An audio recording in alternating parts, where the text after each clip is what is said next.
Olá! Mais uma vez aqui estamos com o nosso programa Os Gedeões. Um programa vindo do coração de Deus. Quando juntos podemos estudar as Escrituras, quando juntos podemos abrir a Bíblia, podemos tirar lições tão preciosas para nós e podemos conhecer a história da Igreja. Podemos nos aprofundar naquilo que Deus tem para nós, para a Igreja hoje, nos nossos dias. É isto mesmo. Estamos estudando o livro de Atos dos Apóstolos. E no programa de hoje conversaremos sobre a escolha de Matias. Quem foi Matias? Qual a sua relevância para a igreja? O que ele fez? O que a igreja esperava dele? Vamos ver? Deixe o seu coração aberto e pronto para ouvir a voz de Deus. O programa Os Gedeões já começou.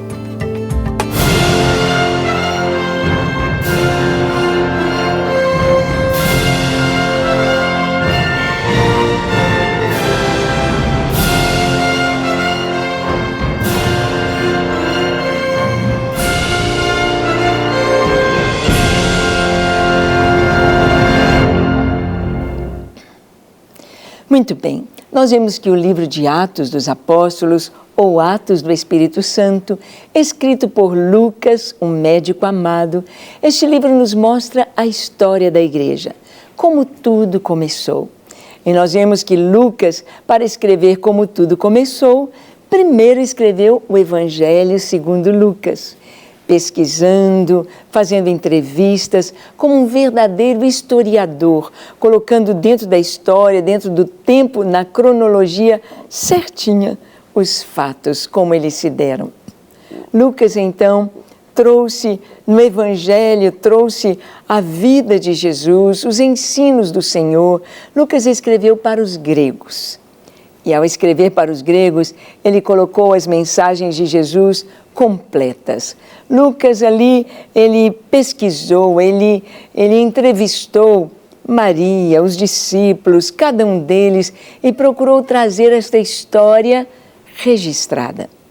Trouxe o Evangelho e então trouxe a história da igreja.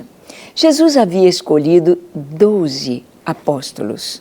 12 entre os seus discípulos, entre aqueles que, logo no início, depois de uma noite na presença do Pai em oração, Jesus vem para aquela multidão que o estava seguindo e começa a separar Pedro, Tiago, João, André, Filipe, Bartolomeu, André, Tadeu. Jesus vem trazendo os 12. Tiago, filho de Alfeu, Tiago Zelote, Bartolomeu ou Natanael.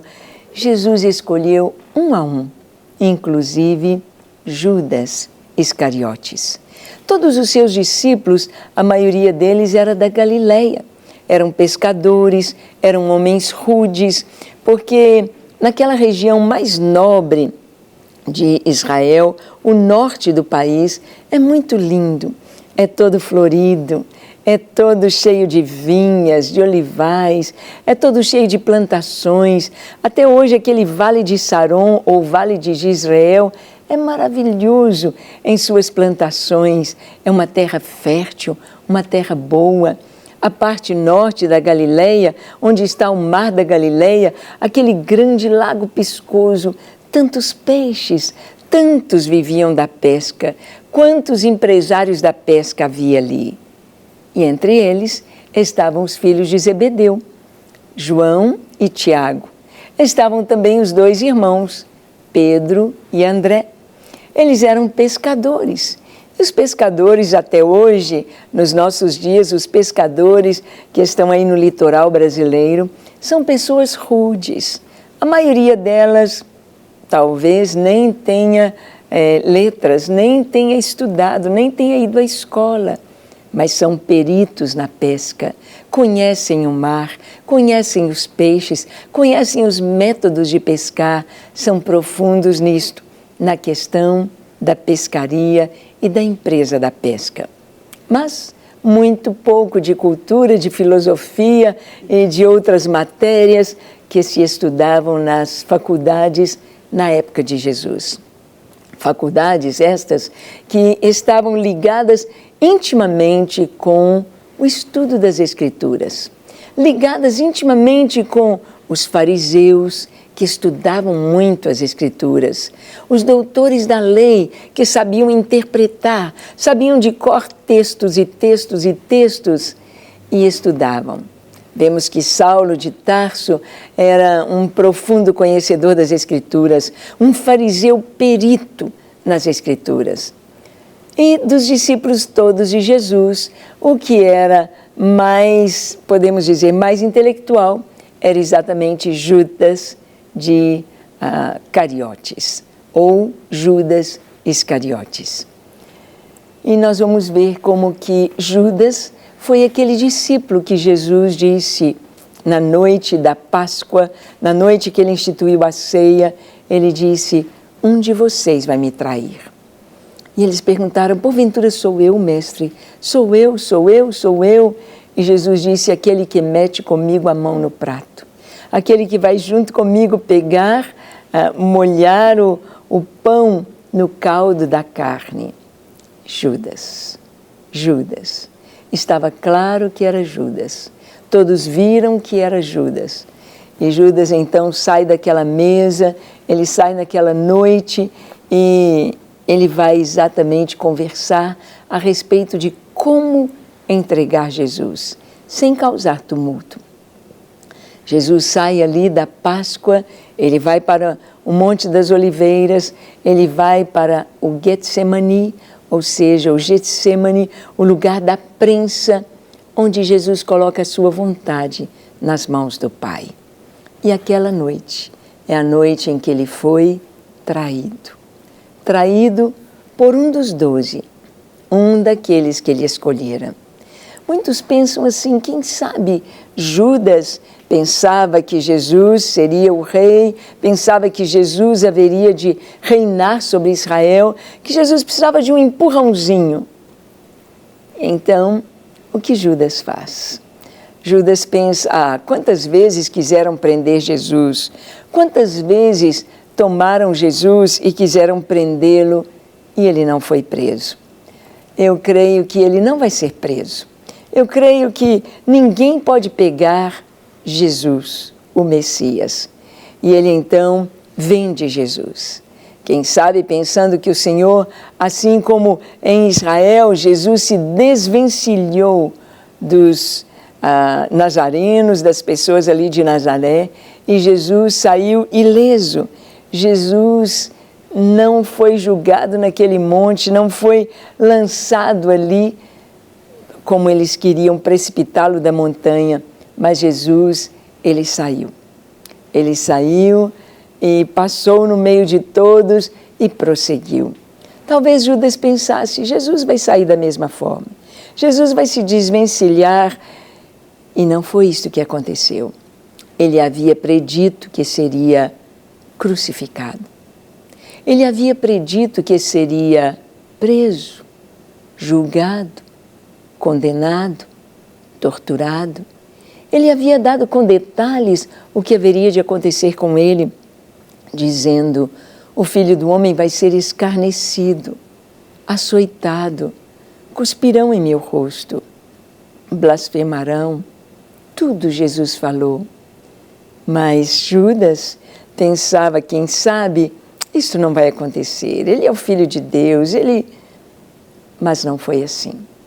Tudo que o Senhor predisse, tudo que estava no Salmo 22, aconteceu ali na cruz. E Judas, então, quando vem entregar Jesus, Jesus disse: amigo, a que vieste? O que trouxe você? Era uma oportunidade para Judas dizer: Senhor, eu estou te traindo, Senhor, eu estou te entregando, Senhor, me perdoa, olha o que eu estou fazendo. Mas ele não se arrependeu. Ele vai ter remorso quando ele sabe que Jesus foi preso, quando ele sabe que Jesus foi condenado à cruz. Nós podemos aprender tanto aqui com Judas. Nós podemos ver como que o pensamento humano leva por caminhos tão tortuosos, por caminhos de morte, por caminhos que levam à perdição. Judas estava pensando como homem. O tempo todo, as frases de Judas que foram colocadas nas Escrituras, como, por exemplo, quando Maria derramou o perfume aos pés de Jesus, ele disse, podia vender este perfume por 200 denários e podia dar esse dinheiro para os pobres. Mas João diz, ele não estava pensando nos pobres. Ele gostava de dinheiro e ele tirava dinheiro da bolsa. Ele roubava do dinheiro que vinha para Jesus. Ele roubava. Ele tinha aquela inclinação para as coisas erradas. Aquela inclinação para fazer o mal. Aquele pensamento humano de ser esperto, de fazer as coisas, de tirar proveito. Assim era Judas. Então, nós vamos ver o que aconteceu. Vamos ver aqui o que a palavra de Deus nos diz em Atos capítulo 1, de 15 a 26. Diz assim, naqueles dias, levantou-se Pedro no meio dos irmãos. Ora, compunha-se a assembleia de umas 120 pessoas e disse, irmãos, convinha que se cumprisse a Escritura que o Espírito Santo proferiu anteriormente por boca de Davi, acerca de Judas, que foi o guia daqueles que prenderam Jesus, porque ele era contado entre nós e teve parte neste ministério. Ora, este homem adquiriu um campo com o preço da iniquidade e, precipitando-se, rompeu-se pelo meio e todas as suas entranhas se derramaram. E isto chegou ao conhecimento de todos os habitantes de Jerusalém, de maneira que em sua própria língua esse campo era chamado Aceldama, isto é, campo de sangue. Vamos parar aqui um pouquinho. Aqui, Lucas está escrevendo o que os irmãos comentaram naquela reunião. Ali no cenáculo, quando se reuniram para orar. Oraram durante 7 dias, dia e noite. De manhã, de tarde, de noite, os grupos se revezavam. Ora um grupo descansava, o outro continuava orando. Ora era o outro grupo que ia descansar. Mas tudo ali mesmo no cenáculo, naqueles 7 dias. Ali estiveram com as portas fechadas, esperando vir a promessa do Pai, esperando a descida do Espírito Santo, esperando que Deus cumprisse aquilo que Ele havia prometido. E ficaram ali naquele cenáculo.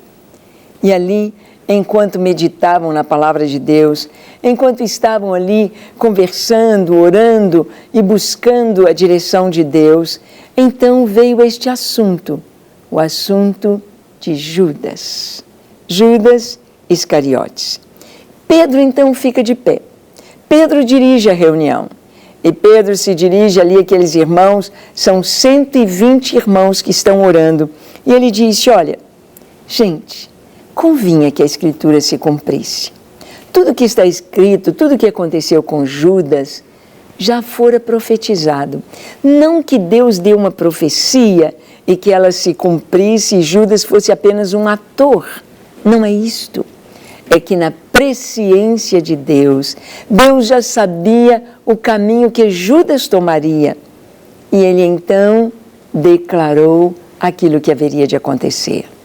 A Bíblia não tem o maktub dos islâmicos, dizendo está escrito, é assim, é o destino, a pessoa segue o seu destino. Não, Deus não tem um destino, Ele tem sim a salvação para todos os homens. Ele deseja que todos sejam salvos e cheguem ao pleno conhecimento da verdade, como diz Paulo a Timóteo, que todos conheçam a salvação. Este é o destino, esta é a vontade do Senhor.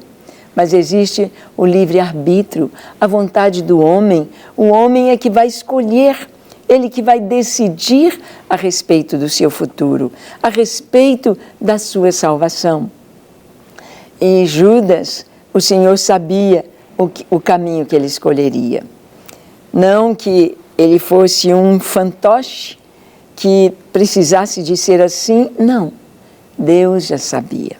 Por isso, as Escrituras nos falavam a respeito dele e Pedro está contando aqui as Escrituras. Ora, Este homem adquiriu um campo com o preço da iniquidade. Judas, ao trair Jesus por 30 moedas de prata, ele recebeu ali aquele saquitel com as 30 moedas. E saiu todo feliz e entregou Jesus. Mas quando ele viu que Jesus foi preso, que Jesus foi condenado, que Jesus foi maltratado, que Jesus foi torturado e que foi condenado à cruz e que estava sendo levado para ser crucificado, veio o remorso, veio o entendimento, caiu a ficha, o que eu estou fazendo, o que eu fiz. Se Judas fosse até Jesus e pedisse perdão, certamente seria perdoado, porque o Senhor é Deus que perdoa. Pedro negou Jesus e Jesus perdoou Pedro, porque ele se arrependeu, porque ele chorou, porque ele buscou, ele sofreu no arrependimento.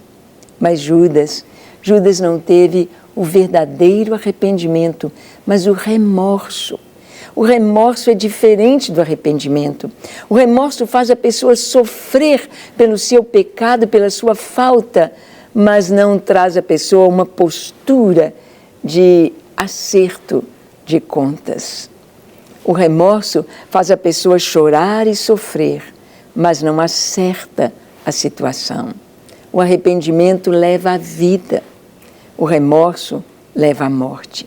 E Judas, então, diz aqui a Escritura que ele era contado como um de nós. Ora, diz aqui no versículo seguinte, que ele adquiriu um campo com o preço da iniquidade e precipitando-se, rompeu-se pelo meio e todas as suas entranhas se derramaram. Judas se enforcou, Judas suicidou e a notícia correu por toda a cidade. Mas antes dele fazer isso, ele foi ao sacerdote. E ele chegou lá e disse, pequei traindo sangue inocente. E os sacerdotes disseram, o que nós temos com isso? Problema seu. Leve o seu problema. Nós não temos nada com isso. E Judas atira aquelas moedas de prata diante dos sacerdotes. E saiu e foi enforcar-se. Ele procurou as pessoas erradas. Ele procurou quem não podia perdoá-lo. Ele procurou quem não podia dar-lhe a paz, o perdão, a salvação. Ele tinha de ter ido a Jesus. Ele tinha de ter voltado aos seus companheiros, aos discípulos, aos apóstolos. Ele tinha de ter voltado ao meio de onde ele saiu. Mas ele procurou as pessoas erradas. Olha, quando a gente se arrepende, precisa buscar Deus, precisa buscar Jesus. Peça perdão a Jesus e Ele te concederá. Fale com Ele e Ele te dará a paz. Porque Jesus deu a vida para nos perdoar, para nos salvar. Jesus deu a sua vida para nos trazer a paz. Judas, então, ele se perdeu. E diz a palavra que aqueles sacerdotes, com aquele dinheiro, eles ficaram com uma bomba na mão. O que nós vamos fazer com esse dinheiro? Então compraram um campo ali perto de Jerusalém. Até hoje está lá esse campo chamado Aceldama, uma área para ser cemitério dos estrangeiros, cemitério para os gentios, cemitério para os forasteiros. Para mim, para você, há um lugar, não somente os sepulcros dos judeus, não somente para a nação de Israel, mas através da morte de Jesus, através do preço da traição, há um campo para os gentios, há um lugar comprado legalmente para os forasteiros, para nós que antes não éramos povo, mas em Cristo nos tornamos povo de Deus, para nós que antes não tínhamos a misericórdia, mas agora recebemos misericórdia e recebemos o perdão dos nossos pecados. Então esse campo de sangue foi comprado. E Pedro então disse aos irmãos, olha, nós estamos com esse problema. Judas era um dos nossos, e ele traiu o Senhor, e ele morreu, e agora precisamos ver o que está escrito nos Salmos. E o texto diz, porque está escrito no livro dos Salmos, fique deserta a sua morada, e não haja quem nela habite, e tome outro seu encargo. É necessário, pois, que dos homens que nos acompanharam todo o tempo que o Senhor Jesus andou entre nós, começando no batismo de João, até o dia em que dentre nós foi levado às alturas, um destes se torne testemunha conosco da sua ressurreição. Então propuseram 2, José, chamado Barsabás, cognominado Justo, e Matias. Vamos ver aqui um pouquinho. Pedro então traz esta proposta dizendo, olha, nós precisamos de alguém no lugar de Judas. Precisamos ter alguém no lugar dele. Quem será? Quem vai tomar o lugar de Judas? E Pedro então disse, deve ser alguém que acompanhou o Senhor desde o início, desde o batismo de João, nesses 3 anos e meio, esteve em todo o tempo ao lado de Jesus. Participou de tudo, ouviu as mensagens, alguém que foi testemunha ocular do seu ministério, da sua morte, da sua ressurreição, da sua ascensão. Alguém que esteve conosco. E aí, a proposta de 2 homens naquela reunião daqueles 120. 2. Um chamado José, cognominado Justo, José Barsabás, e Matias. O nome Matias significa presente de Deus. E o texto diz, e orando, disseram, Tu, Senhor, que conheces o coração de todos, revela-nos qual destes 2 tens escolhido para preencher a vaga neste ministério e apostolado, do qual Judas se transviou, indo para o seu próprio lugar. E os lançaram em sortes, vindo a sorte a recair sobre Matias, sendo-lhe então votado lugar com os 11 apóstolos. Aqui então 2 pessoas foram indicadas. José, com o apelido de Justo, só aqui já vemos uma pessoa íntegra, uma pessoa de testemunho, uma pessoa ilibada, uma pessoa irrepreensível, e Matias, presente de Deus. E oraram, Senhor, Tu conheces os corações. Jesus escolheu os 12. Escolhe, Senhor, quem vai ficar no lugar de Judas. Lançaram sortes, e a sorte caiu sobre Matias. Bem, não vamos ver muito Matias aqui no livro de Atos. Não vamos ver muito a sua ação, assim como quando ele estava ao lado de Jesus, com os 70 ou junto com os 12, nós não o vimos. Matias é um presente de Deus. É aquele apóstolo no meio dos apóstolos, silencioso, que trabalha para o Senhor, que faz sem muito alarde, sem aparecer muito, sem estar muito à vista de todos, mas é aquele que busca o Senhor, aquele que serve ao Senhor, aquele que está ali quase que no anonimato. Deus tem os seus apóstolos assim. Deus tem os seus discípulos assim como Matias. Quem sabe você é um escolhido de Deus para uma obra tão grande, tão linda, mas você é tão quietinho, você não aparece muito, você não está nas primeiras páginas, mas Deus tem algo tão especial para a sua vida. Matias foi escolhido. Matias estava ali junto com os 11 apóstolos, servindo ao Senhor. Teve a sua vida no meio dos 12, foi batizado com o Espírito Santo, foi cheio da presença do Senhor, foi tremendamente usado por Deus, indo até os confins da terra, cumprindo o propósito do Senhor. Matias ficou no lugar de Judas e cumpriu o seu chamado. Deus tem te chamado para cumprir algo muito especial, para ser um intercessor, um adorador, um evangelista, um mestre. Deus tem te chamado, Deus tem te capacitado. Você está pronto? Você está pronto para ir? Está pronto para cumprir o seu chamado? Vamos orar? Feche seus olhos, curve a sua fronte.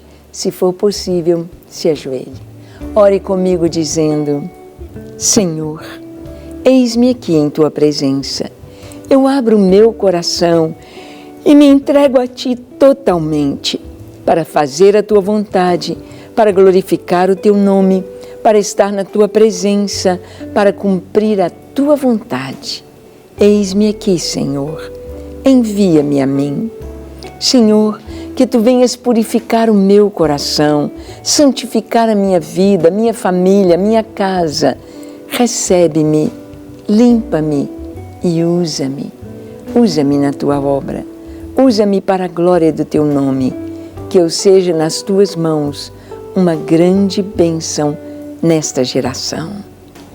Pai, que o Senhor abençoe cada pessoa que nos assiste com Teu amor, com a Tua paz, com a Tua alegria, com a Tua presença. E o Senhor guie os Teus filhos no propósito do Senhor, fazendo a Tua vontade e se alegrando em Ti. Obrigado, Senhor, porque Tu és Deus que cura, que salva, que liberta, que atua de maneira tão maravilhosa. A Ti seja toda a glória, em nome de Jesus. Amém, amém e amém. Para receber todas as novidades do canal, inscreva-se e, se curtir o vídeo, clique em gostei. Aproveite para acompanhar a Rede Super nas redes sociais.